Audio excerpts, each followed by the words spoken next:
जैसे अभी जो बंगाल में हुआ, क्या जो जोनांग है उसे काट के फेंक देना चाहिए।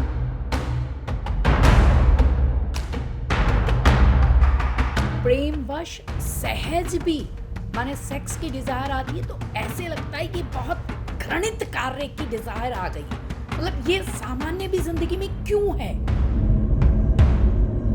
शायद ये नहीं होता तो उस बच्ची के साथ इतना बुरा नहीं होता। तो कैसे इस पर समता आए? ये लोग इस तरह के जो कृत्य करते हैं वो समझते हैं कि ये तो हमारा पोजेशन है, हम इनको पोजेस करें, किसी भी वे में हम इनको यूटिलाइज करें। Nothing wrong with that. Everything in existence is energy vibrating at different wavelengths, different frequencies. The existence which we as a human being perceive may not be the only form of existence. It may be different for different animals. पहले कहा करते थे कि you should have company of like-minded people, लेकिन अब उसमें improvement करा गया है कि you should have company of right-minded people. तो साधना आपको आगे ले जाएगी, सत्संग आपको भटकने से बचाएगा और सेल्फ एनालिसिस आपको बताएगा कि मैं कहाँ तक पहुँचा। नमस्ते and welcome to self talk. मेरा नाम है रजनीश। सेल्फ टॉक में हम बात करते हैं दो वॉइसेस की, एक इंटरनल वॉइस और एक एक्सटर्नल नॉइस। आज हमने बात की है डॉक्टर ताराचंद से, एन एस्टीम डर्मेटोलॉजिस्ट, और हमने उनसे समझने की कोशिश की है what is actual meaning of spirituality, और स्पिरिचुअलिटी को हम अपने जीवन में कैसे उतार सकते हैं, और जितनी भी नेगेटिविटी समाज में फैली हुई है उसको हम पॉजिटिव दिशा में कैसे बदल सकते हैं और खुद के जीवन में वो पॉजिटिव चेंज कैसे ला सकते हैं। Sir thank you so much. तो this podcast is name self talk. तो सेल्फ टॉक एक आत्म संवाद की दिशा में एक हमारा प्रयत्न है, जहाँ पे हम कोशिश कर रहे हैं समझने की कि एक आवाज़ होती है जो एक हमारे अंदर की आवाज़ है, जिसको हम इंट्यूशन कहते हैं, गॉड कहते हैं, आत्मा कहते हैं, और एक बाहर की आवाज़ है कॉन्स्टेंट चैटरिंग जो कि हमें हमारी दिशा से भटका देती है, और कांस्टेंट एंजाइटी में हम रहते हैं, और जो हम करना चाहते हैं वो हमें करने नहीं देती है। ऐसा लगता है कि शायद यही पूरी दुनिया है, अंदर कुछ है नहीं। अंदर की दुनिया हमें ऐसा लगता है कि काल्पनिक दुनिया है और बाहर ही सत्य है। तो आपसे पहला सवाल समझने की कोशिश यही है कि हम कैसे जो हमारी जो अंदर की आवाज़ है उसको सुनने की कोशिश करें। जो हमारी बाहर की आवाज़ जिसको आप कह रहे हैं, जिसको कॉमन लैंग्वेज में माइंड या मन भी कह देते हैं, तो एक कांस्टेंट चैटरिंग है जो हमारे सभी वेकिंग आवर्स में कॉन्स्टेंटली चलती रहती है। माइंड या मन बेसिकली एक सर्वाइवल टूल है। जैसे एवोल्यूशन में एनिमल्स का डेवलपमेंट हुआ, उसके बाद ह्यूमन बीइंग का डेवलपमेंट हुआ, तो हर एनिमल के पास कुछ ना कुछ सर्वाइवल के लिए स्ट्रॉन्ग पॉइंट्स होते हैं, कुछ पावर्स होती हैं जिनको वो अपनी रक्षा के लिए, अपनी जनरेशन को आगे बढ़ाने के लिए यूटिलाइज करता है। ह्यूमन बीइंग में बाकी सब पावर्स सभी एनिमल्स से कंपैरिजन में कम ही है, तो उसको सर्वाइवल के लिए जो नेचर ने टूल प्रोवाइड किया वो मन या माइंड का किया है। तो माइंड का फंक्शन हमारे सर्वाइवल में हेल्प करने का है। अगर हम नेचर के एंगल से देखें तो नेचर का सभी प्लांट और एनिमल किंगडम के लिए एक ही गोल है कि वो सर्वाइव करें और वो मल्टीप्लाई करें। तो सर्वाइवल एंड प्रोपेगेशन, ये basically these are two goals from the end point of view of nature, and human being is included in those goals. Now the nature is not interested whether we are peaceful, whether we are happy or joyful. It is only interested in our survival and propagation. So mind produces negativity and negative thoughts constantly so that we are fearful. Once we are fearful, we will take all precautions for our survival, and nature is interested only in that thing. To come out of that negativity, to have peace, joy and happiness, we have to work upon ourselves. Now the voice that we are constantly hearing, that is going on in our mind inside, that is all accumulation from outside. Whatever we have collected, whatever have been told to us, taught to us by society, by our parents, by our teachers, by our colleagues, friends, our all lifelong experience converts into those thought processes and languages, and that language keeps on talking to ourselves in different ways. Now there is another voice also, but that is not verbal voice, that is not in language, that communicates to us whatever it has to communicate in silence. So to access that sound, whatever you may call it, it is not basically sound. To communicate that level of existence from where we get intuition, inner guidance, whatever you call it, then we have to approach that plane through silence only. And for silence, we have to understand lot many things in our life, and then practice for that silence also. The more we understand, more we work upon ourselves through meditation and different processes, that voice becomes slower and slower and slower, less powerful. It doesn't have that much hold upon us. And once we are in absolute silence, not necessarily forever, but for variable periods of time, then in that silence, the another dimension of life, which may call divine dimension or spiritual dimension, that communicates to us, and then clarity descends upon us. We start understanding many things without even studying or learning or in traditional way. In Buddhism, there is also concept of universal mind. It has been understood by science also and spirituality long back, that everything in existence is energy, vibrating at different wavelengths, different frequencies, and at different wavelengths and different frequencies, it comes into different forms of manifestations. It is also said existence has two aspects, manifest and unmanifest. Nature or manifest form is visible form of divine, and unmanifest or divine is unmanifest form of nature. So they are both one and the same thing, but vibrating at different frequencies. In animal kingdom also we know that many animals are capable of perceiving things through sound or through vision, which human being is not. Like bats can see at night, dogs can hear certain frequencies, snakes can perceive certain frequencies through vibration from the earth. The existence which we as a human being perceive may not be the only form of existence. It may be different for different animals. The reality for which is there outside for us, it may not be the same reality for other animals. They may be seeing the existence, perceiving the existence in different forms. It is said that whatever we perceive outside, it is only because our human instrument is conditioned in such a way, nature has made it in such a way that we perceive certain frequencies, then convert those frequencies into visual things, sounds, taste or touch, and then our mind perceives them. For going into inner dimension, then naturally we have to life is only live in a certain different way. We want to present our life is only materially oriented. Pleasures. We want to achieve. We want to ahead of everyone else. Social comparison is there. Then we have to understand that this is not the only dimension of life. This is not the only way of life. There is another dimension, another way of life, which can only give us sustained peace and happiness and joy. And for that we have to learn to access that dimension, and that can be through understanding, that is through teachers, through gurus, genuine gurus, through our shastras, and then working accordingly, so that we become more and more and more silent.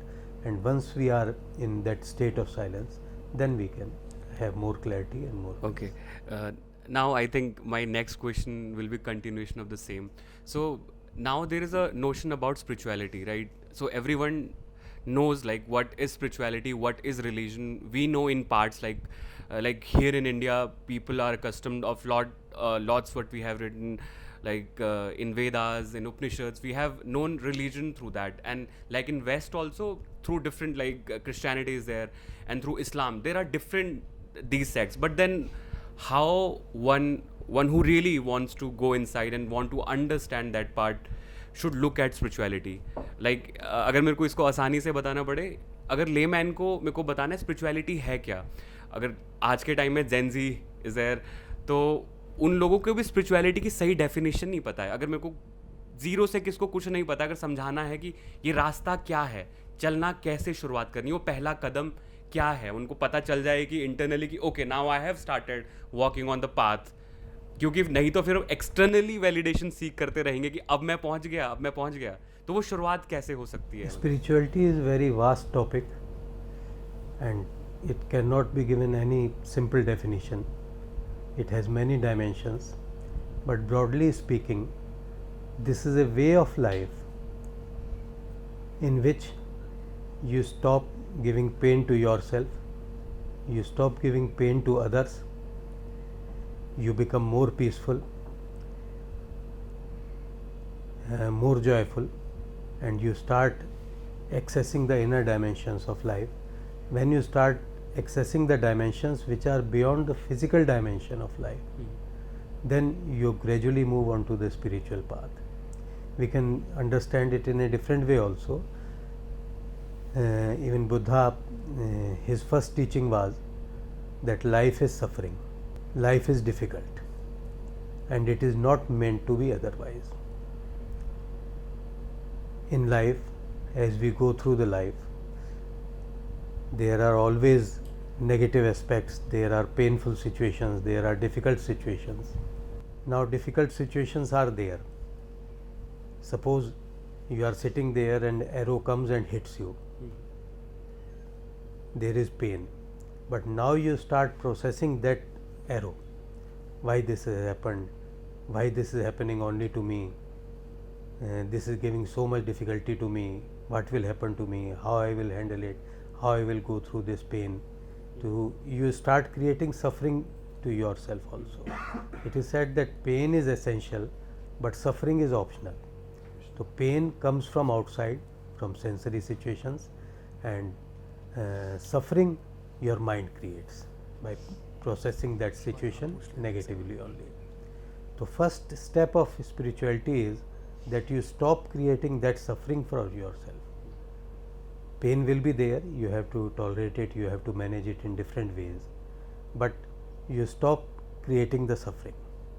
Once you understand that suffering is created by me, then that is understanding, then you start working on yourself through yoga and meditation and different ways, coming in contact with spiritual teachers, listening to them, reading their messages, books. You understand and you work on yourself, so that gradually you stop creating suffering for yourself. At present, most of us are in the negative dimension. First step is to come to zero. Ideally we should be joyful, but if we are not joyful at present in our life situation, then at least we should be peaceful. So we should come from minus to zero and then work towards positive also. मेरा जो अगला सवाल है वो हमारी वासनाओं पे है, कि जैसे हम बहुत सप्रेस करते हैं अपनी फीलिंग्स को ना, चाहे वो हमारी सेक्सुअल डिज़ायर हो या हमारी कोई और भी वासनाएं हैं, मटीरियलिस्ट जो हमारी डिज़ायर्स हैं वो हमें रूल करती रहती हैं. तो अभी मतलब वाई स्पेसिफिकली मैं सेक्सुअल डिज़ायर की बात मैं इसलिए कर रहा हूँ क्योंकि अभी जो समाज में इस समय जो परिस्थिति है, जो भी चीज़ें चल रही हैं, जैसे अभी जो केस हुआ है बंगाल में, जो केस हुआ है, जो रेप केस हुआ है, तो ऐसा नहीं है कि ये पहली बार ऐसा केस हुआ, ये लाइमलाइट में पहली बार आ रहा है और ये लगातार ऐसे केसेस होते आ रहे हैं. तो हमें किस दृष्टिकोण से इसको देखना चाहिए, क्योंकि ये मन को बहुत आहत पहुंचाता है और बहुत चोट भी पहुंचाता है. जो लोग बहुत सेंसिटिव भी होते हैं उनको बहुत बुरा लगता है, पर हम वापस से फिर कुछ समय बाद हो जाता है, फिर से भूल जाते हैं. हमारी याददाश्त बहुत छोटी सी होती है और फिर हम भूल जाते हैं और फिर कुछ होता है, लेकिन वो चेंज नहीं आ रहा है. तो इस जो अभी जो ये मौका बना हुआ है जहाँ पे सब लोग इस बारे में बात भी कर रहे हैं, एक्नॉलेज भी कर रहे हैं कि चेंज आना चाहिए, तो हम इसको कैसे देख सकते हैं? क्या कारण है, मूल कारण इसके क्या हैं, और हम खुद को कैसे बेहतर दिशा में लेके जा सकते हैं उसमें? एक बात इसी के साथ है, जैसे अभी जो बंगाल में हुआ, जिसने इस केस को इतना विभत्स रूप दे दिया कि यदि कभी प्रेमवश सहज भी माने सेक्स की डिज़ायर आती है तो ऐसे लगता है कि बहुत घृणित कार्य की डिज़ायर आ गई। मतलब ये सामान्य भी ज़िंदगी में क्यों है, मतलब इसका होना भी मेरे अस्तित्व में क्यों है, मतलब ऐसी घटनाओं से शायद ये नहीं होता तो उस बच्ची के साथ इतना बुरा नहीं होता। मतलब इसका कुछ लिमिट तक तो जैसे ये इनबिल्ट है हर बीइंग के अंदर, तो वो भी घृणित रूप में चला जाता है। तो कैसे इस पर समता आए जीवन में? बेसिकली तो ये नेचर का डिज़ाइन है, ये ह्यूमन बीइंग की क्रिएशन। जो सेक्सुअल डिज़ायर है वो नहीं है, that is part of nature. क्योंकि अभी जैसे हम विचार किए थे कि नेचर का एनिमल किंगडम, ह्यूमन बीइंग भी एक एनिमल ही है, तो उसके लिए सिर्फ एक ही उद्देश्य है कि वो सरवाइव करें और वो प्रोपेगेट करें, क्योंकि नेचर चाहती है कि सब स्पीसीज़ जो हैं बढ़ें और बढ़ती चली जाए। अब पार्ट ऑफ नेचर हो गया ये तो, लेकिन उसका एक प्रॉपर वे में, एक सभ्य वे में एक्सप्रेशन होना अपनी जगह है, और उसको इस अप्राकृतिक रूप से या विभत्स रूप से सामने आना वो एक गलत इशू हो जाता है। अब इसके लिए क्योंकि ये प्राकृतिक है तो इसको हर व्यक्ति तो ज़ीरो नहीं कर सकता है, उसको टाइम पर बायोलॉजिकल नीड्स हैं, उसकी रिक्वायरमेंट पड़ती है। लेकिन जो एक बेसिक कंडीशनिंग हो गई है ह्यूमैनिटी के माइंड में, ख़ास तौर से समाज के द्वारा भी और कॉन्शियसली अनकॉन्शियसली, एक आइडिया डाल दिया गया है मेल्स के माइंड में कि female is an object, female is not an individual, she is not a soul, that is an object to be possessed and enjoyed. तो वो एक जो गलत नोशन माइंड में हो गई है सभी के, ये लोग इस तरह के जो कृत्य करते हैं वो समझते हैं कि ये तो हमारा पोजेशन है, हम इनको पजेस करें, किसी भी वे में हम इनको यूटिलाइज करें, नथिंग रॉन्ग विद दैट। जब तक ये नोशन उनके माइंड से क्लियर नहीं होगा, समाज के द्वारा भी और जो टीचिंग अथॉरिटीज़ हैं उनके द्वारा भी, कि उनको ये फंडामेंटली क्लियर हो कि फ़ीमेल भी इक्वली ह्यूमन बीइंग है, मेल्स के बराबर है, और किसी भी दशा में आप उसको इस तरह से ट्रीट नहीं कर सकते हैं, तब तक ये समस्या बनी ही रहने के आसार हैं सभी तरफ से। उसके लिए भी एक तो वही प्रॉपर टीचिंग हो, प्रॉपर शिक्षा हो, दूसरे जो एक समाज के द्वारा और एक हमारे माइंड की कंडीशनिंग हो गई है कि जो फिज़िकल ऑब्जेक्ट्स हैं, जो मटेरियलिस्टिक चीज़ें हैं, वो हमारे लिए एक source of Joy, source of pleasure, source of happiness होंगी। हम उनको यूटिलाइज़ करते हैं, कुछ समय के लिए अच्छा लगता है, लेकिन थोड़ी देर बाद ही वो प्लेजर हमारा ख़त्म हो जाता है। इसको इस तरह से ले सकते हैं कि सपोज़ करिए कोई भी ऑब्जेक्ट में एंजॉय करता हूँ, उससे मुझे प्लेजर मिलता है, तो उसमें क्या होता है कि 5 यूनिट मुझे प्लेजर मिला, 5 यूनिट ही मेरे अंदर उसके लिए प्लेजर मिला, तो क्रेविंग भी क्रिएट हो गई कि इससे मुझे आनंद मिलता है, तो आगे भी मैं इस कृत्य को दोबारा करूँ, मुझे फिर अच्छा लगेगा। लेकिन साथ ही साथ उस प्लेजर के लिए उस ऑब्जेक्ट के द्वारा मेरे अंदर 1 यूनिट एडेप्टेशन भी हो जाती है। तो अगली बार जब मैं उसी चीज़ को एंजॉय करता हूँ या कृत्य को करता हूँ, तो क्रेविंग तो मेरी 5 यूनिट ही रहती है आगे के लिए, प्लेजर मेरा 4 यूनिट रह जाता है उससे, यानी दूसरी बार में मुझे उससे उतना आनंद नहीं मिलता है जितना पहली बार में मिला था, 1 यूनिट घट जाता है, एडेप्टेशन 1 यूनिट और बढ़ जाती है। तो नेक्स्ट टाइम जब मैं करूँगा तो वो प्लेजर 3 यूनिट रह जाएगा, क्रेविंग 5 यूनिट ही चल रही है उसके लिए फ्यूचर में, और एडेप्टेशन फिर 3 यूनिट हो जाएगी। तो ऐसे करते करते उस काम को करने से क्रेविंग तो मेरी उतनी ही रहती है, लेकिन उससे जो मुझे प्लेजर मिलता है वो घटता चला जाता है, ज़ीरो हो जाता है। तो फिर उसी को मैं ज़्यादा फ्रीक्वेंटली और ज़्यादा मात्रा में करने लगता हूँ, उसी लेवल ऑफ प्लेजर को अचीव करने के लिए फिर यही प्रोसेस होती है। तो इस तरह से उस चीज़ की डोज मेरे लिए बढ़ती चली जाती है और फिर मुझे दूसरे ऑब्जेक्ट भी ढूंढने पड़ते हैं कि इससे मुझे उतना प्लेजर नहीं मिल रहा है तो मैं दूसरी चीज़ एडप्ट करूं। जैसे कुछ लोग अल्कोहल लेते हैं, अल्कोहल लेते लेते वो उससे प्लेजर आना बंद हो जाता है तो फिर वो ड्रग्स भी उसके साथ जोड़ लेते हैं, फिर वो इंट्रावीनस ड्रग्स भी जोड़ लेते हैं।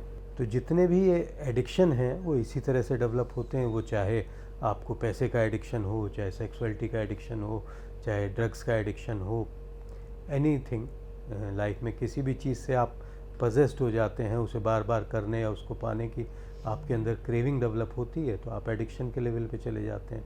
और जितने भी एडिक्शन हैं वो शुरू तो प्लेजर से होते हैं, लेकिन कुछ समय बाद उनसे प्लेजर मिलना तो बंद हो जाता है, लेकिन उनके ना होने से आपको पेन मिलने लगता है। तो फिर आप प्लेजर के लिए उसे परस्यू नहीं करते हैं, फिर आप उस पेन को अवॉइड करने के लिए उसे परस्यू करते हैं। और ज़्यादातर एडिक्ट से आप किससे बात करेंगे तो उनके साथ यही सिचुएशन है कि सपोज़ करिए शाम को 8 बजे अपना अल्कोहल लेते हैं तो उन्होंने लिया आज, किसी तरह कल तक का उन्हें समय कटा, उसके बाद अगर वो ना लें तो उनको पेनफुल बॉडी सेंसेशंस और माइंड में पेनफुल फीलिंग्स होने लगती हैं। तो वो पहले तो आनंद एंजॉय करने के लिए लेते थे, अब उनको वो एंजॉय के बजाय अपने आप को बेस लाइन पे ज़ीरो पे रखने के लिए वो एडिक्शन फुलफ़िल करना पड़ता है, उसकी डोज लेनी पड़ती है। यही सेक्सुअलिटी में भी अप्लाई होता है। जो प्लेजर को बढ़ाने वाली चीज़ें हैं वो एक बायोलॉजिकल ट्रुथ है कि नॉवेल्टी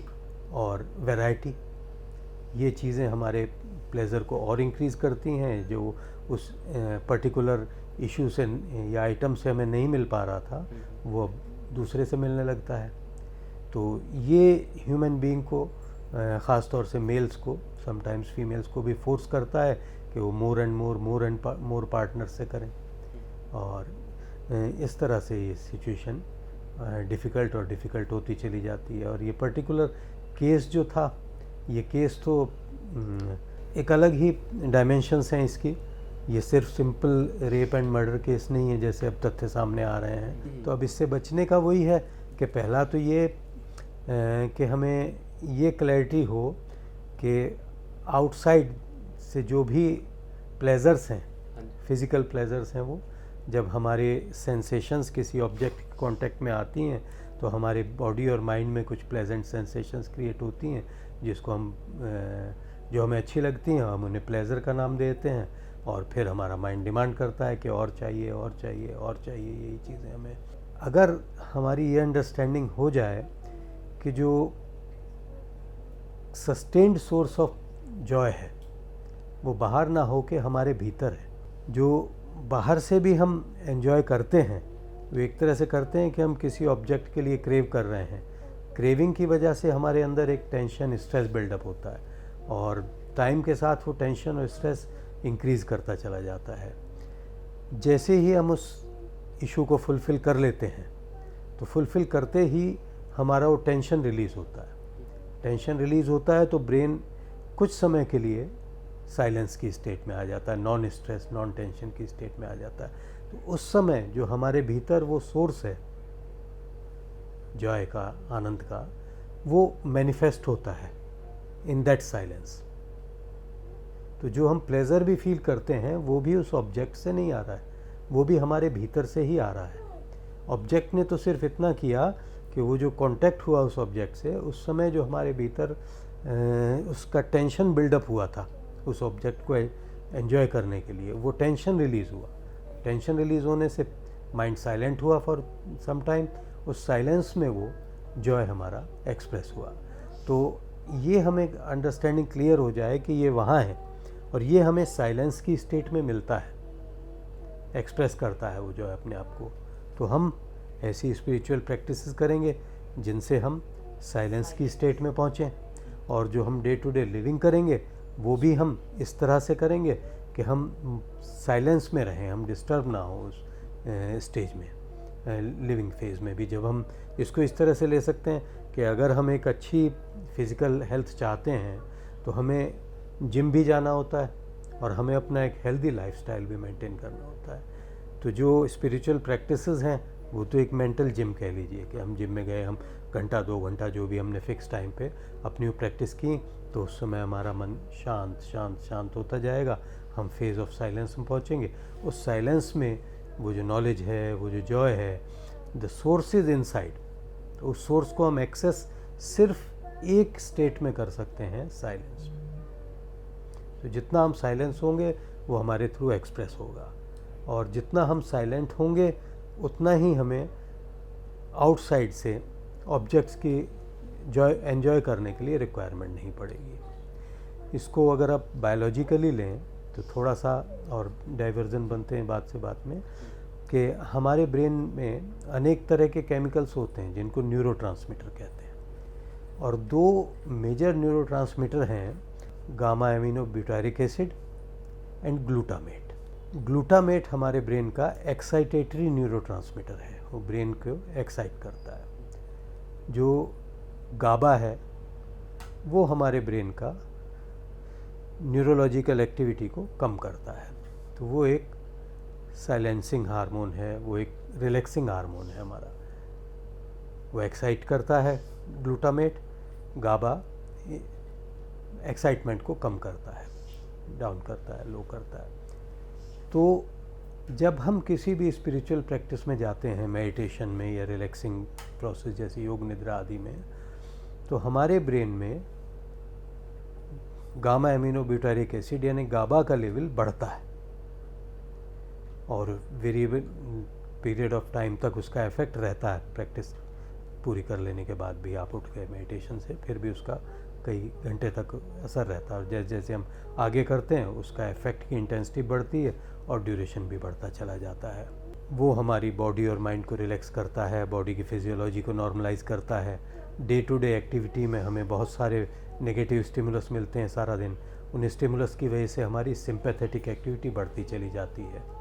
सिंपैथेटिक एक्टिविटी हमारे स्ट्रेस का पार्ट है, हमारे अंदर कॉर्टिसोल रिलीज़ होता है, एड्रेनलिन रिलीज़ होता है सिंपैथेटिक ओवर एक्टिविटी होने से।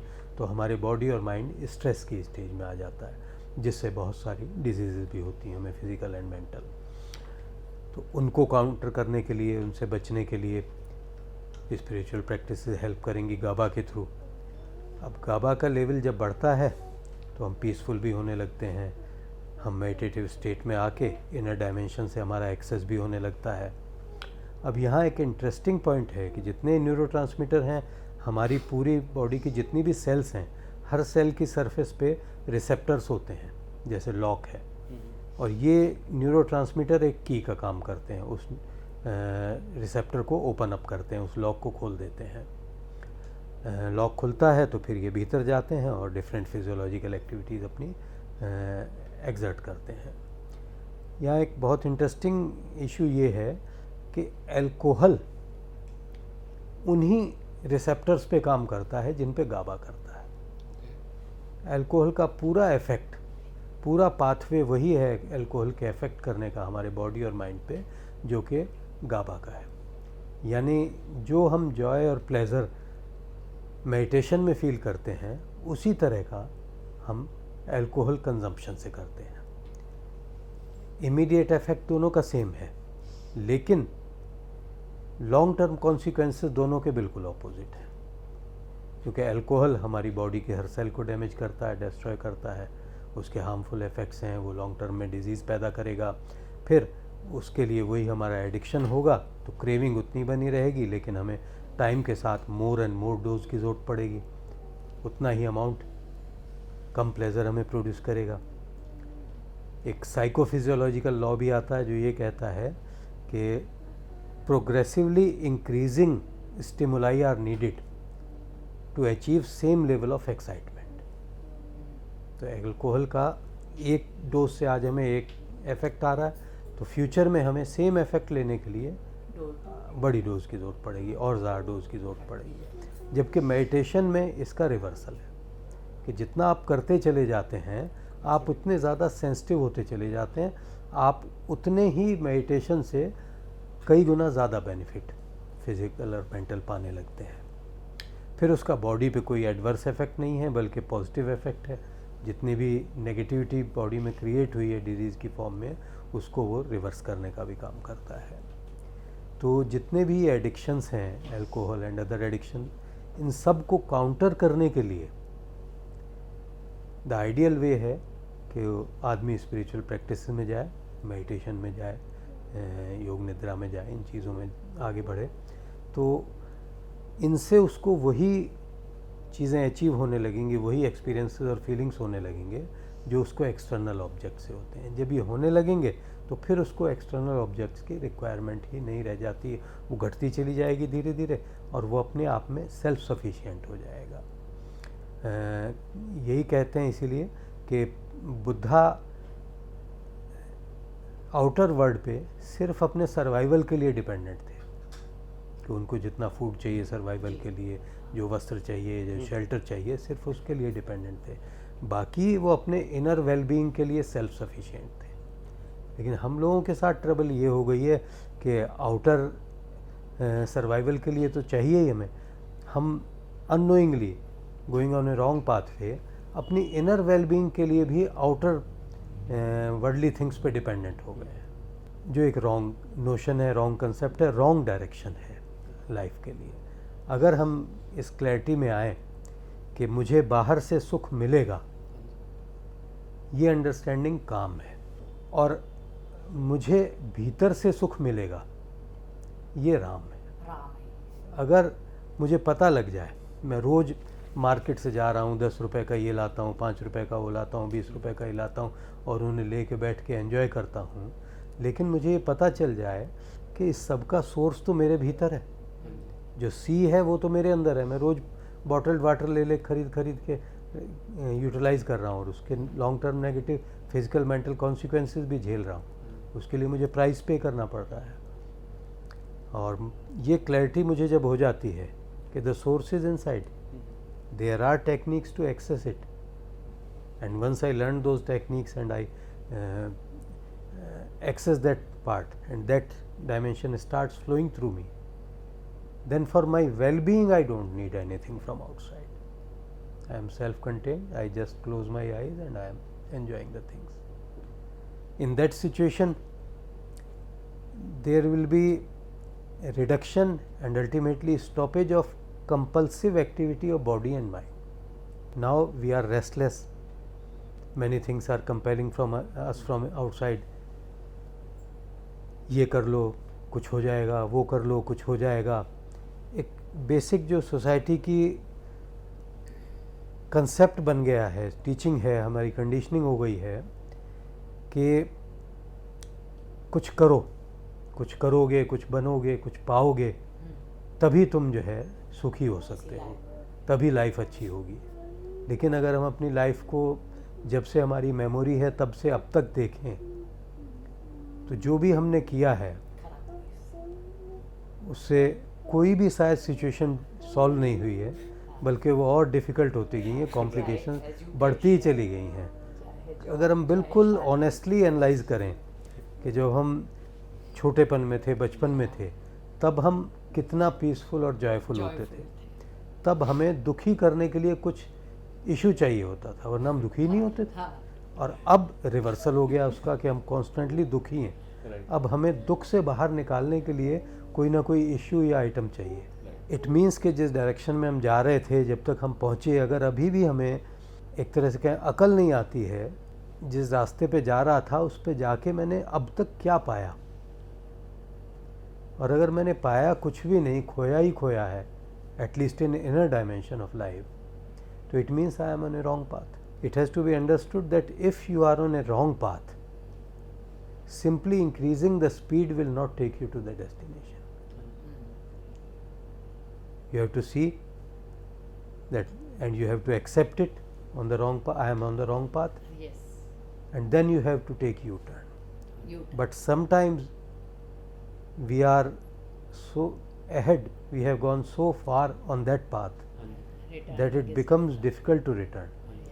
तो इसमें को बहुत आप सभी ने सुनी होगी, बहुत ब्यूटीफुल स्टोरी है कि डायोजेनीज थे, ग्रीक फिलोसफर, और सिकंदर थे, वो दोनों एक ही समय में हुए। तो एक दफ़ा सिकंदर जा रहे थे कहीं किसी कंट्री को जीतने के लिए, तो डायोजेनीज रास्ते में लेटे हुए थे, ऐसे ही वो कुछ अपना कपड़ा वपड़ा भी नहीं पहनते थे। महावीर स्वामी। हाँ, वो बिल्कुल जैनियों की तरह रहते थे। और बताते हैं कि वो एक अपना बर्तन रखते थे, तो उससे पानी और खाना उससे ग्राइंड करते थे। तो एक दिन उन्होंने देखा कि एक डॉगी जो है नदी से ऐसे ही पानी पी रहा है, तो उन्हें बड़ा गुस्सा आया अपने ऊपर कि मैं इतना पजेसिव हो गया, मुझे ये अकल नहीं कि पानी बिना इसके पिया जा सकता। उन्होंने अपना वो बर्तन भी फेंक दिया। कुत्ता उसके बाद बादशाह। बिल्कुल खाली हाथ हो गए और एंजॉय करते लाइफ को अपने वे में। तो सिकंदर जा रहे थे, रुके उनके पास और बोले कि मैं सिकंदर हूँ, मैं विश्व विजय करने निकला हूँ और तुम्हारे लिए क्या लाऊं, क्या कर सकता हूँ। उसने कहा मुझे कुछ नहीं चाहिए, whatever I need I have. बोले नहीं फिर भी कुछ तो बताओ। तो डायोजनीस बोले कि थोड़ा एक तरफ हो जाओ। सूरज की रोशनी आ रही थी, ठंड के दिन थे, मैं सेक रहा था धूप, तुम बीच में आ गए हो, धूप आनी बंद हो गई है, तो थोड़ा उधर हो जाओ, मुझे धूप आने दो। तो सिकंदर फिर बोले कि Diogenes, I have heard a lot about you and I am seeing you. I wish that in my next life I can be Diogenes. Diogenes बोले why wait for next life? Next life होगी भी या नहीं होगी, God knows. इस सेना को वापस भेजो, कपड़े उतारो, बैठो मेरे पास, लेटो. You are Diogenes this moment. Right. तो सिकंदर बोले I agree with you, but the path on which I am, I have gone so far that now it is not possible for me to return back. तो कई दफ़ा हम अपने जो भी life हम लीड कर रहे हैं, जो हम अपने एक्यूमुलेशंस कर रहे हैं, पोजेशंस कर रहे हैं, जो अपनी एम्पायर हमने बिल्डअप कर ली है, वो इतनी ज़्यादा हो गई, इतना आगे हम निकल गए कि हम जानने पर भी कि मैं गलत रास्ते पर हूँ, हम वापस आने का साहस नहीं कर पाते, निर्णय नहीं कर पाते। तो पहले तो मुझे पता हो कि सही क्या है, गलत क्या है, फिर यह एहसास हो कि मैं गलत रास्ते पर हूँ, फिर मुझ में इतना साहस हो कि मैं उसे एक्सेप्ट करूँ और उसे छोड़ के गलत रास्ते को मैं सही रास्ते पे यू टर्न लूँ। क्योंकि यू टर्न एक बहुत अच्छा शब्द है, वो कहता है you turn, you have to turn, if you don't turn nothing is going to happen. और यहाँ ये भी एक क्लैरिटी ज़रूरी है कि गलत रास्ते पे हूँ, मैंने अपनी एम्पायर बना ली है, well and good, spiritual path पे मैं आना चाहता भी हूँ, तो इट डजेंट मीन कि मैं उस सब को छोड़ दूँ। You can achieve everything, you can pursue spiritual path wherever you are, whatever empire you have build, no problem with that. The problem is when you are attached to that empire. Attachment is basic difficulty. If you analyze, ultimately you find that fundamental cause of every suffering is attachment. You are attached to something. You may be attached to your physical body, your mind, your possessions, your relatives, anything. Wherever you are attached, you want that object of attachment should remain always there. It should increase if possible. I should always remain there. There should be no separation between me and the object of my attachment. But I don't realize that it is against the laws of life. Is dhammo sanantano is, सच्चा सत्य है, धर्म है, वो यही है कि जो संयोग हुआ है वो वियोग होना निश्चित है। जो चीज़ एग्जिस्टेंस में आई है उसका एग्जिस्टेंस ख़त्म होना definite.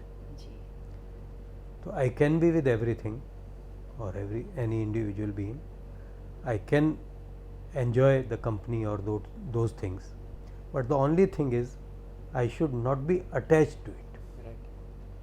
Attachment is basic cause of all my sufferings. तो आजकल योग का बहुत प्रचलन है और सब लोग योग की बात भी कर रहे हैं, पर हम योग के जिस एस्पेक्ट की बात कर रहे हैं, हम आसन की बात कर रहे हैं। पर there is more to it.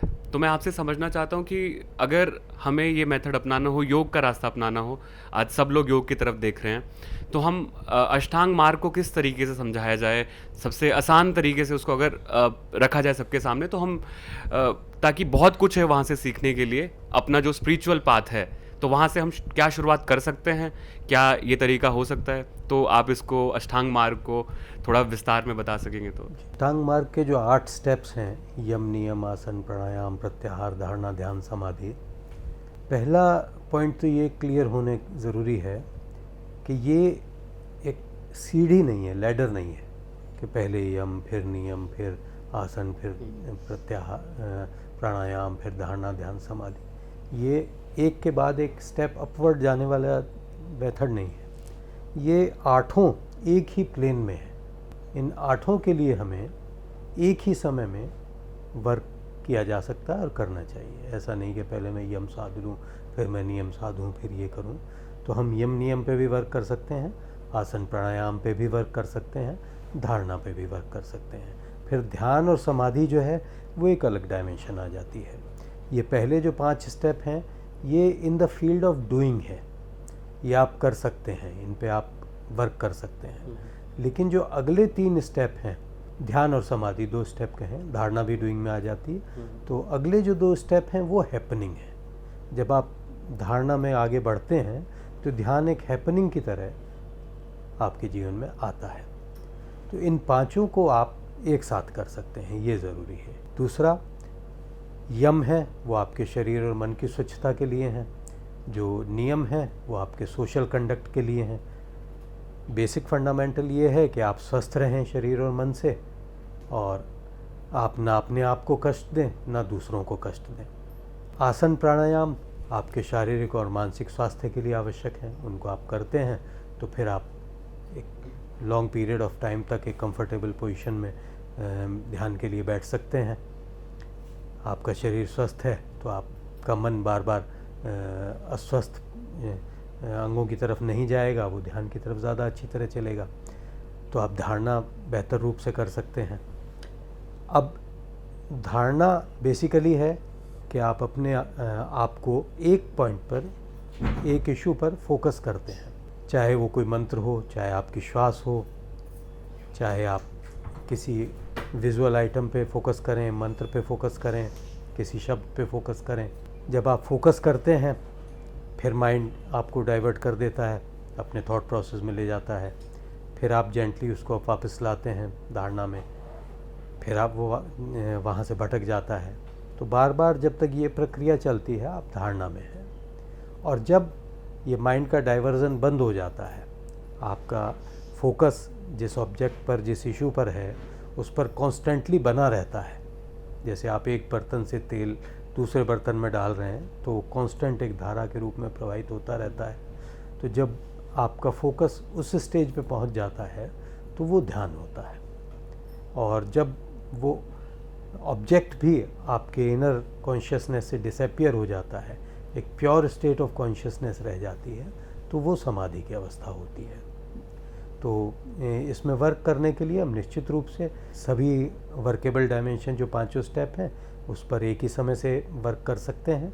और ये भी निश्चित है कि अगर हम थोड़ा पीसफुल होने के लिए, थोड़ा जॉयफुल होने के लिए ये कर रहे हैं तो हम रूटीन वे में इन चीज़ों कर सकते हैं। लेकिन अगर हम स्पिरिचुअल पाथ पे आगे बढ़ना चाहते हैं, हम अपने कार्मिक अकाउंट को सेटल करना चाहते हैं, तो अब हमें निश्चित रूप से यम नियम का बहुत अच्छी तरह पालन करना होगा। यम नियम का एक तरह से एक मॉरल और एथिकल लिविंग है।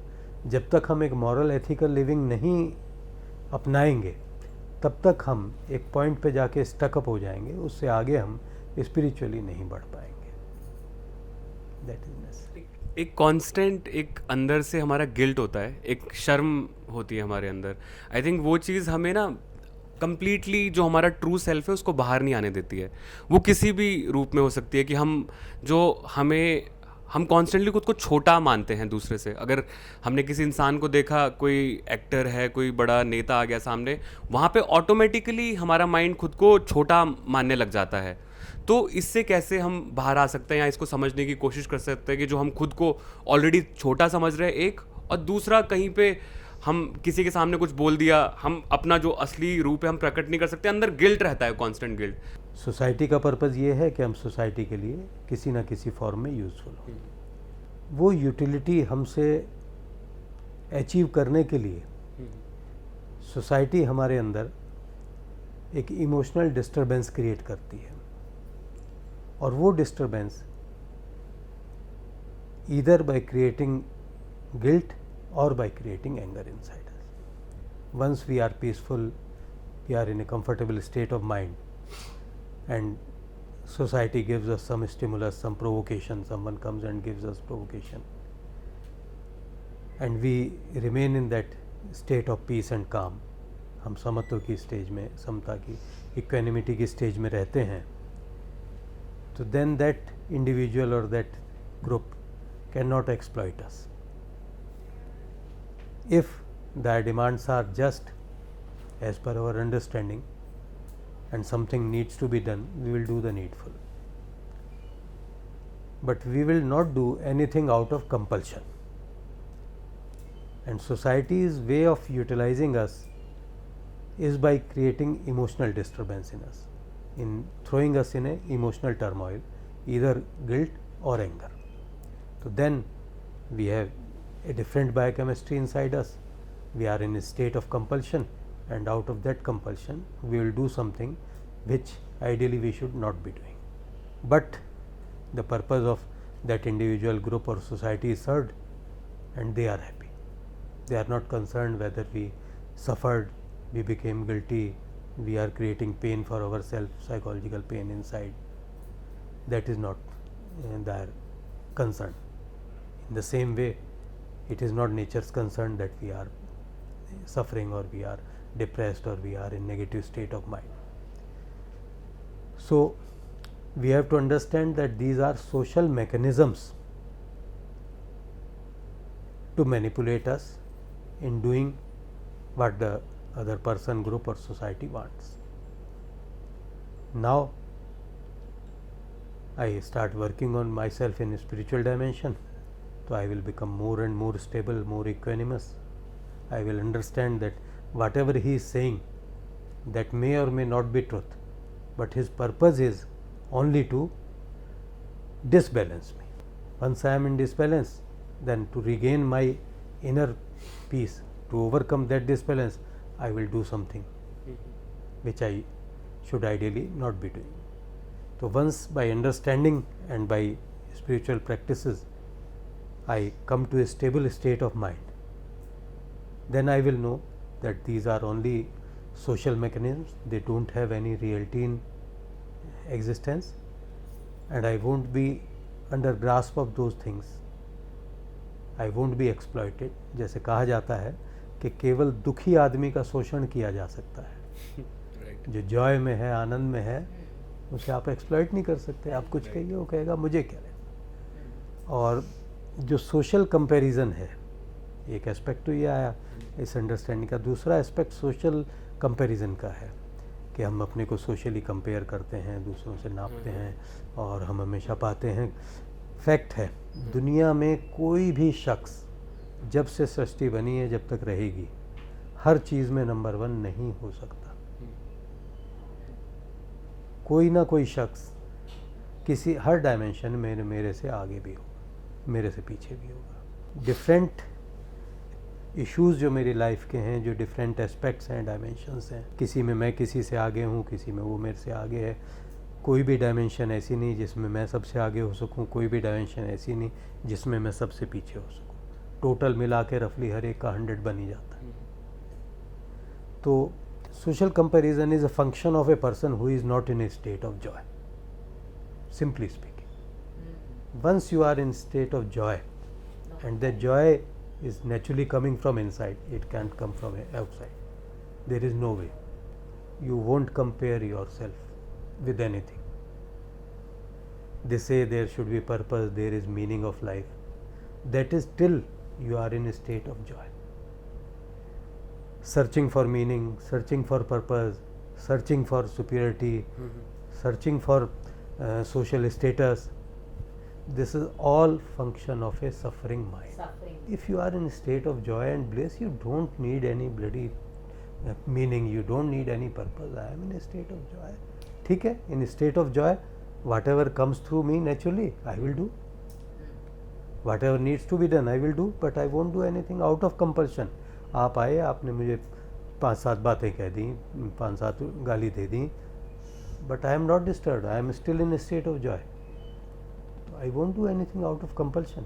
But if those your statements disturb me, I am disbalanced, I am dis-ease.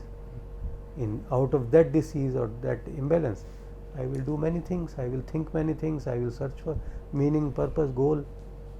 This is all function of a mind that is not in a state of joy. There is a constant state of comparison. अगर आप परिवार में देख लो, वहाँ पे हम compare कर रहे हैं, भाइयों के बीच में कंपैरिजन है. हम ऑफिस में चले जाते हैं, वहाँ हमारे कलीग्स के बीच में कंपैरिजन है. मतलब हर जगह कंपैरिजन है. और हम दूसरों की सक्सेस को देख के हम खुश नहीं होते हैं, बल्कि हम उससे खुद को छोटा मानते हैं उससे. मतलब ये कॉन्स्टेंटली है. मतलब हम अपने चारों तरफ यही देख रहे हैं, 24/7 यही हो रहा है. तो इसको थोड़ा इस पे और विस्तार पे अगर आप बात करें. True statement. If you have more, that doesn't mean I have less. Your success is not my failure. In this existence, no individual human being is repeated again, and it will never be repeated again. Even the identical twins are different in certain aspects. Identical twins means one sperm, one ovum fused, one cell made, then it divided into 2 cells, and those 2 cells somehow got separated. And each cell again. So they have 100% same genetic material. Most of the cases they will be having same environment also, same upbringing also, because they will grow at the same time. Right. So this is in 2 routine sister brother children, there is age difference. So this family situation may change, social situation may change, but for them the every situation will be identical at every point of life, at least for till they get married and live separate lives or take different branches for education. At least for a reasonable period of time they will be having identical things in their life and identical genetic material, but still they will be different. The understanding that comes from this is that every human being is unique. How can I compare myself with anyone or anyone with myself? I am different, I am unique. There is no scope of comparison between two. Everyone has different traits, different talents. The genetic combination which has come into me was never there, will never be there. They say there is one existence, but there are millions of worlds. संसार, अस्तित्व एक है लेकिन करोड़ों संसार हैं. हर व्यक्ति का अपना संसार है. We are living in the same existence, but we are in different worlds. Right. No. Every human being, his life experiences have been different till now. If we take rebirth, then his journey is different till now. All the accumulation of sanskara is there. So that unique combination of sanskara is there only in that individual. And even in this life, he has experienced different situations. No two human beings experience same situation except for some time in identical twins. Then even if we experience the same situation, we all are sitting together in same atmosphere, but everyone is processing the stimuli in an entirely different way. No two human beings process the same all the stimuli in the similar way. तो अभी तक वो different है, उसका processing system, संस्कार different है. अब आगे भी वो प्रोसेस डिफरेंट वे में ही करेगा, तो फ्यूचर में और डिफरेंट होता चला जाएगा एक दूसरे से. तो कंपैरिजन का कोई कॉमन ग्राउंड ही नहीं बनता है. If we understand the reality, everyone is unique, everyone has different talents. और फिर अगर मुझे कंपैरिजन करना ही है तो ये कहा जाता है what ever can be measured is Maya, whatever cannot be measured is beyond dimension of Maya. तो अगर मुझे करना ही है कंपैरिजन, तो मैं अपने को दूसरे से उन आइटम्स में, उन इश्यूज़ में, उन एस्पेक्ट्स में कंपेयर करूं जो मेज़र नहीं करी जा सकती। मेरे अंदर कितनी शांति है, मैं उसे कंपेयर करूं। मेरे अंदर कितनी करुणा है, मैं उसे कंपेयर करूं। मेरे अंदर कितना जॉय है, मैं उसे कंपेयर करूं और फिर तय करूं अगर मुझे करना ही है। फिजिकल डायमेंशन में कंपेयर नहीं करूं। Physical dimension is an achievement, accumulation you can say, and it depends on innumerable factors, some in your knowledge, some not in your knowledge. One child is born in a millionaire family, other is born in a beggar family. Knowingly we can give 1,000 explanations. We can say it is his karma, her karma, it has been God's will, any name we can give, but they are only explanations just to satisfy our curiosity, our restlessness of our mind, that is asking different questions. But ultimately probably no one knows why it is so. So whatever is happening outside, whatever is coming to me, whatever is going away to me, योग और क्षेम है outside में मेरा, वो innumerable factors पे depend करता है। कुछ मेरी नॉलेज में, कुछ मेरी नॉलेज में नहीं। ज़्यादातर अचीवमेंट्स एक्यूमुलेशंस के लिए कर्म की ज़रूरत होती है, वो एक इम्पॉर्टेंट इंग्रेडिएंट है। बट समटाइम्स वी फाइंड कि विदाउट कर्म भी बहुत कुछ हो जाता है और कर्म सब कुछ करने के बाद भी कुछ नहीं होता है। फिर हमारे माइंड में रेस्टलेसनेस आती है, ऐसा क्यों, ऐसा क्यों, ऐसा क्यों। उस रेस्टलेसनेस को एंड पॉइंट देने के लिए, फुल स्टॉप देने के लिए अपनी बुद्धि के हिसाब से हम एक्सप्लेनेशन देते हैं जो थोड़ा कम इंटेलिजेंस का है कि भगवान की मर्जी है। ठीक है, बात ख़त्म हो गई, भगवान की मर्जी। अब वो रेस्टलेसनेस ख़त्म हुई, क्वेश्चनिंग ख़त्म हुई।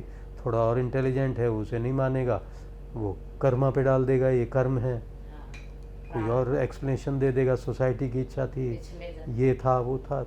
आप 10 आंसर ढूंढ लेंगे, लेकिन वो आंसर सिर्फ आपकी रेस्टलेसनेस को मिनिमाइज करने के लिए हैं। वास्तव में वो आंसर हैं भी या नहीं, नो वन नोज। वर्ल्ड के एक बहुत बड़े साइकोलॉजिस्ट ने एक बुक लिखी है, नाम तो उसका है कि सफरिंग इन इंडियन थॉट, लेकिन उसमें उसने वर्ल्ड की सभी फिलॉसफीज़ और साइकोलॉजीज़ को और स्पिरिचुअल ट्रेडिशंस को स्टडी करा और उस स्टडी करके उनके एक्सप्लेनेशंस चैप्टर वाइज उसने लिए और उनके प्रॉस और कॉन्स दिए कि ये क्यों नहीं सही है, ये क्यों नहीं सही है, ये क्यों नहीं सही है। तो उसने उसके 23 प्रोबेबल आंसर्स निकाले, हर पे एक चैप्टर है, और अल्टीमेटली उसने कंक्लूज़न ये दिया कि इन सब आंसर्स में से जो इंडियन फिलॉसफी का थ्योरी ऑफ कर्मा है वो इन चीज़ों को बेस्ट एक्सप्लेन करता है, सफरिंग को, ह्यूमन सफरिंग को। लेकिन वो भी एब्सोल्यूट आंसर नहीं है, उसमें भी कई लूप होल्स हैं, बट स्टिल ह्यूमन इंटेलिजेंस में till now that is the best probable answer. तो ये सब आंसर्स हैं अपने आप को सेटिस्फाई करने के लिए, लेकिन अल्टीमेटली वही है कि social comparison is function of a sick mind. तो instead of, it is a symptom of sick mind. I am having malaria, I have get fever. So fever is symptom of malaria. If I keep on treating fever or trying to find out ways to get rid of fever, I won't be successful until unless I go for malaria. So if I go in the direction of working on joy, trying to make myself more and more joyful, sickness of mind will disappear. Sickness disappears, the social comparison will automatically disappear, automatically. Otherwise you go on taking symptomatic treatment, you keep on applying band-aid, you will be fully covered with band-aids, but there will be no relief. So right now, I mean, this is one of the last questions, at least from my end. Then maybe anyone can pitch in for their questions. So I mean, there is state of this hopelessness right now. What I am seeing, I am sensing a lot of fear, lot of hopelessness in a way. We can't see anything ahead in future. तो अभी लोगों को ऐसा क्या बोला जाए कि दे see hope, because hope नहीं दिख रहा है लोगों को। लोग कह रहे हैं कि I think this is the end, I think ये हमारा लोवेस्ट फेज है स्टेट ऑफ कॉन्शियसनेस का, जो हमारी पशुता का ये सबसे निचला स्तर है। तो यहाँ से अगर उनको होप देनी हो, बिकॉज आई फील होप देना बहुत ज़रूरी है किसी भी समाज के लिए, तो आपका मैसेज क्या होगा अगर लोगों को इस समय अगर कोई मैसेज देना हो कि नहीं, we have to stand still और स्टिल देयर इज़ होप, आप क्या मैसेज देंगे लोगों को? बेसिकली यही कहा जा सकता है कि the way we have been conditioned, Because of those conditionings, we have developed certain beliefs. First of all, I have to sit down and question my every belief. A human being at any stage of life is a collection of premises. Premises is certain things which I consider to be true, and whatever happens outside me, my mind processes it. It processes it on the basis of those premises, and then it comes to certain conclusions. Those conclusions also I believe to be true, and then on the basis of conclusions I develop certain feelings, positives or negative, inside me. Based on those feelings, I take decisions and do certain actions. So first of all, I have to check my premises, that whatever I have been told, whatever I have been taught by society, whether it is correct or incorrect. And the trouble is, those who have taught me, they themselves don't know. Ignorance is not absence of knowledge. Ignorance is wrong knowledge. If I am innocent, I don't know anything. If I say I don't know anything, then it is easier to teach me. But if I am ignorant, I am full of wrong knowledge, and then I believe and say that whatever I know is the truth, and on the basis of that truth or those premises I conduct my life, then I am naturally going to be into trouble.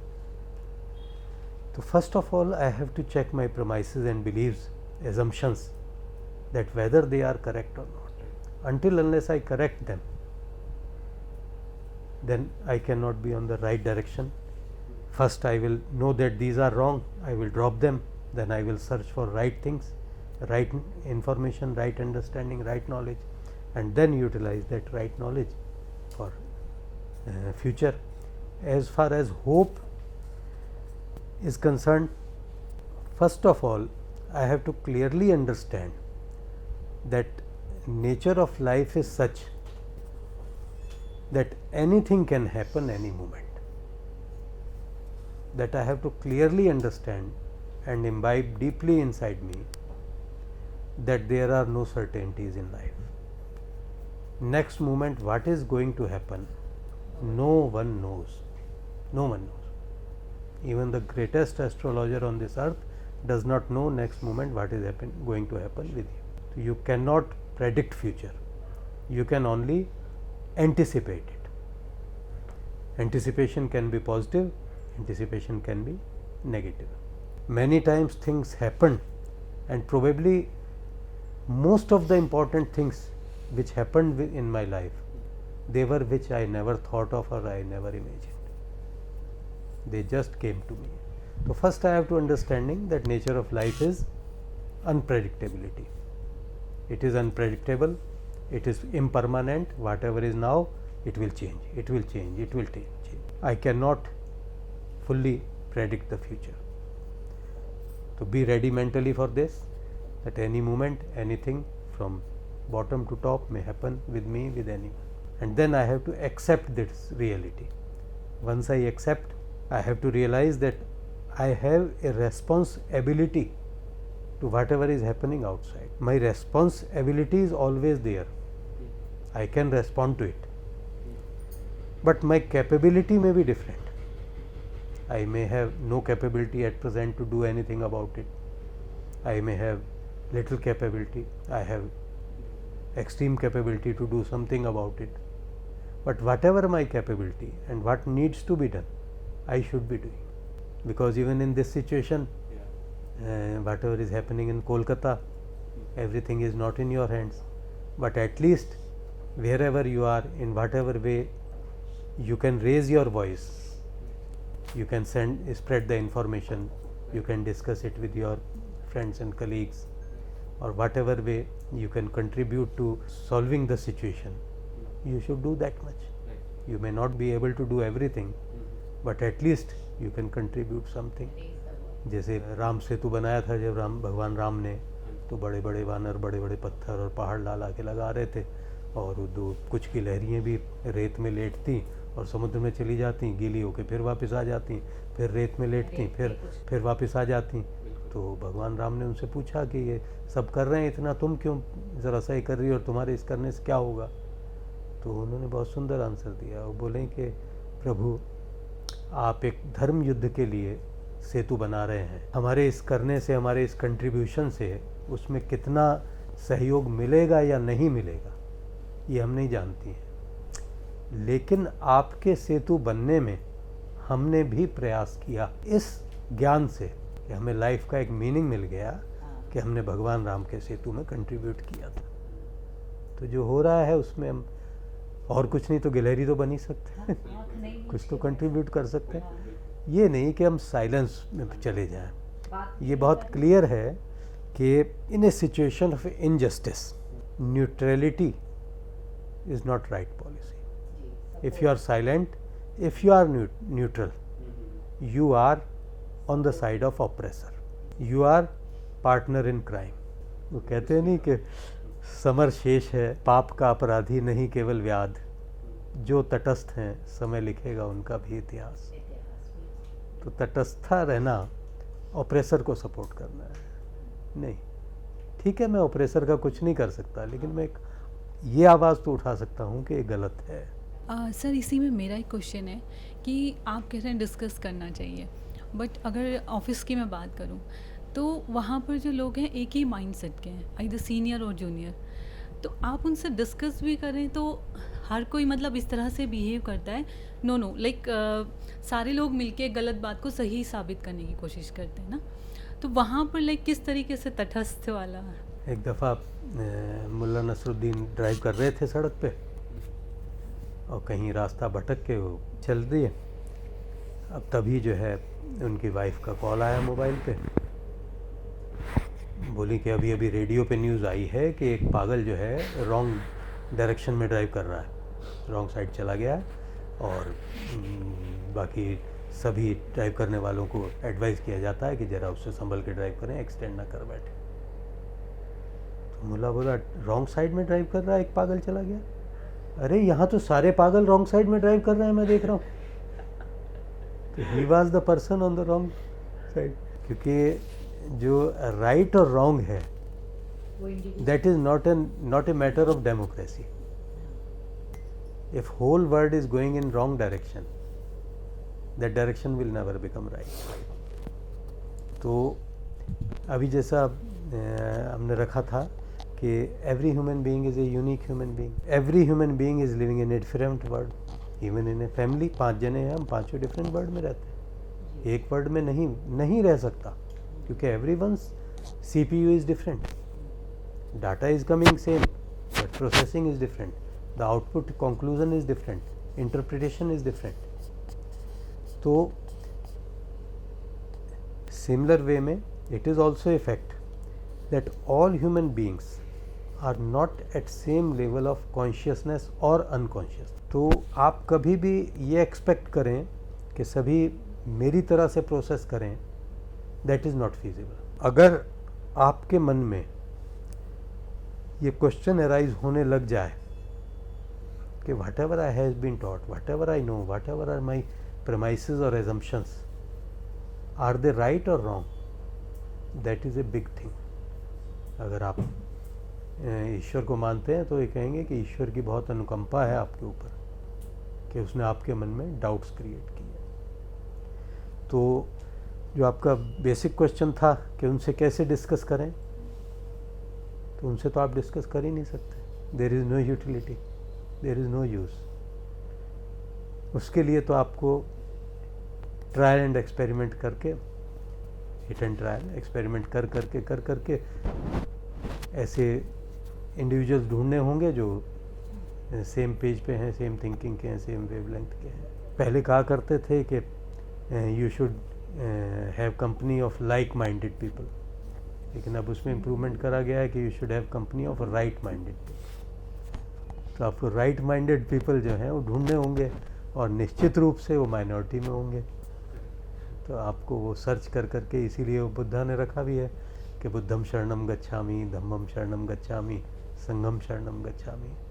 संघम इसलिए ज़रूरी है and this is very very necessary कि हम सब में से कोई भी anyone can never always be in a positive state of situations और माइंड. लाइफ हर एक के साथ नेगेटिविटी लाएगी, and in that state we will shake up, we will get disturb. तो उस समय जो हमारा like minded, right minded people है, हमारा जो संघ है, वो हमें सपोर्ट करेगा. फिर दूसरे के साथ होगा, हम उसको सपोर्ट करेंगे, तीसरे करेंगे. तो ये तो एक बहुत नेसेसरी है कि हम right minded, like minded people ढूंढ के उनके साथ एक रेगुलर टच में रहें, रेगुलर कांटेक्ट में रहें, और उसी को अपनी एक कंपनी या सोसाइटी या ग्रुप जो भी आपके यहाँ बना है. इनर साइलेंस की हमने बात करी, जी. तो थोड़ा सा हमें ये बताएं कि इनर साइलेंस के बारे में मतलब एग्जैक्ट क्या है, क्योंकि नॉर्मल लैंग्वेज में तो हम कुछ और समझते हैं इनर साइलेंस का, और जब हम एक्शन में, सोशल में हैं, तो एक्शन तो हमारा है ही, तो बहुत फ्रिक्वेंटली वो डिस्टर्ब होता है. तो कैसे फिर वापस उस साइलेंस को अचीव करें? उसका पहला तो वही है कि हमारी अंडरस्टैंडिंग क्लियर होनी चाहिए. उससे बहुत इम्पैक्ट पड़ने लगता है. वही जो भी प्रेमाइसेस वाली बात थी कि जैसा वही है बेसिक, कि एक बेसिक प्रेमाइस है कि बाहर सुख मिलेगा, लेकिन ना किसी को मिला है ना मिले. That is practical impossibility. There can be momentary pleasure, but that pleasure has its own price. आपको एक क्लैरिटी होती है कि joy is inside, there are ways to access that Joy.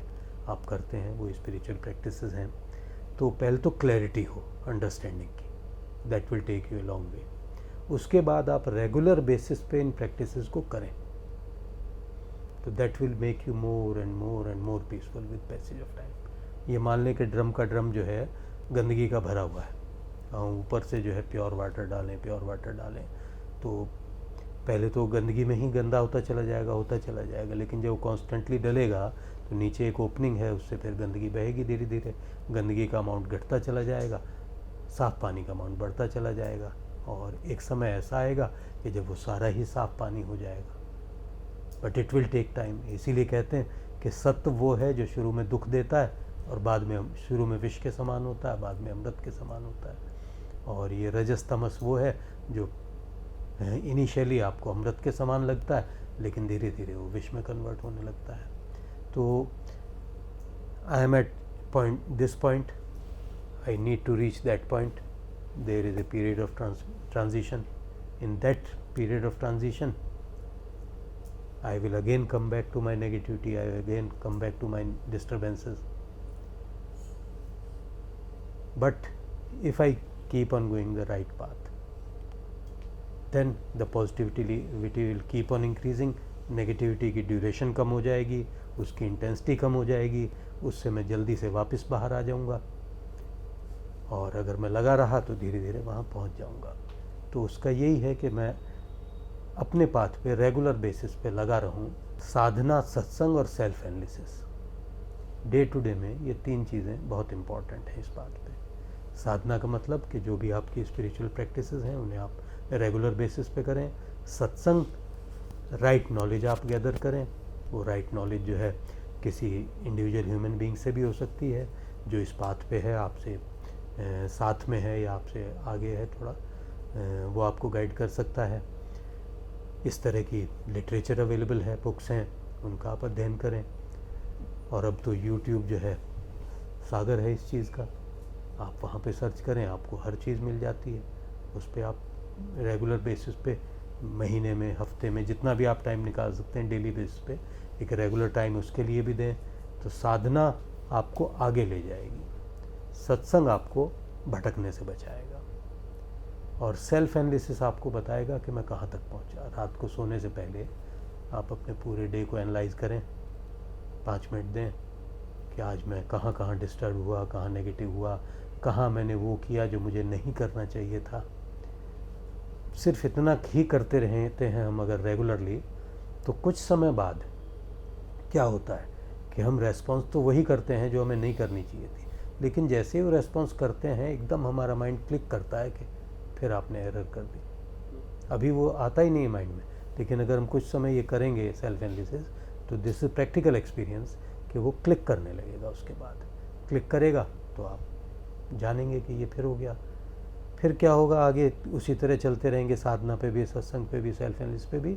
तो एक समय वो भी आएगा कि वो जैसे ही इम्पल्स उठेगा इम्प्रॉपर वे में रिएक्ट करने का, वहाँ क्लिकिंग शुरू हो जाएगी, बाद के बजाय पहले क्लिकिंग शुरू हो जाएगी, and then you will be able to stop it. तो ये ट्रांजिशन पीरियड में तो होगा, ये वेरिएबल होगा हर आदमी के लिए कि वो किस स्टेट पे है at present, but this will change, this will change. Initially तो आपको लगेगा, हो सकता है महीना 2 महीना भी लगे कि कुछ भी नहीं हो रहा है, मैं तो वहीं का वहीं हूँ सब कुछ करने के बजाय भी, लेकिन इट मीन्स कि वो मेरे जो संस्कार हैं वो इतने डीपली इंग्रेंड हैं, या वो जो ड्रम में भरा हुआ नेगेटिव मटेरियल है वो इतना ज़्यादा है कि वो क्लीनिंग, थोड़ी बहुत भी 1% क्लीनिंग होने में भी लंबा टाइम ले रहा है। But once the process starts then it will go on increasing. It is practical experience of many people whom I have met.